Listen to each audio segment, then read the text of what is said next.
Naging instant hit ang kantang Call Me Maybe ng Canadian singer na si Carly Rae Jepsen. Kaya naman, mabilis na kumalat sa YouTube ang iba't ibang version ng kantang ito. Ang patok na balita hatid ni Bettina Magsaysay.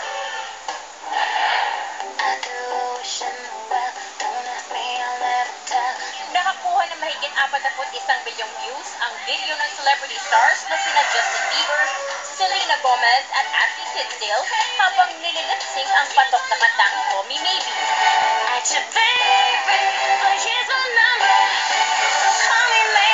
Pati ang ibang pop star na sina Katy Perry at Miley Cyrus ay nakigaya rin.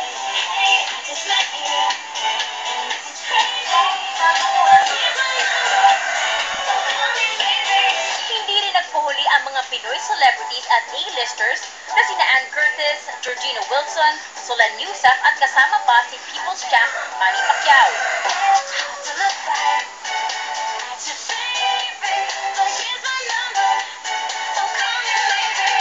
Pati mga atleta nahawa na.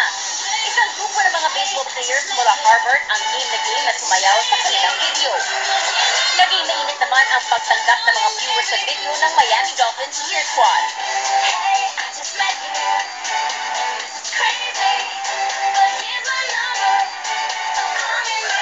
Napagsabayan rin sa uso ang Ateneo Women's Volleyball Team.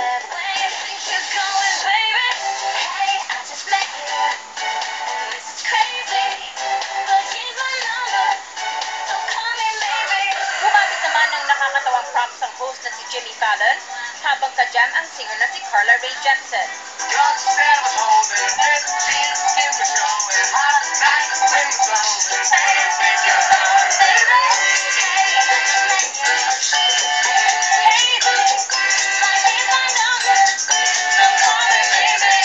Pero ang matunog na usap-usapan ngayon sa social media ay ang video ni US President Barack Obama na kumakanta ng Call Me Maybe.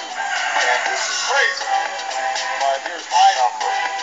So call me maybe. Para sa Bandila, Bettina Magsaysay. And you say, my dear's my number. So call me maybe. Hey, I just met you. And this is crazy. My dear's my number.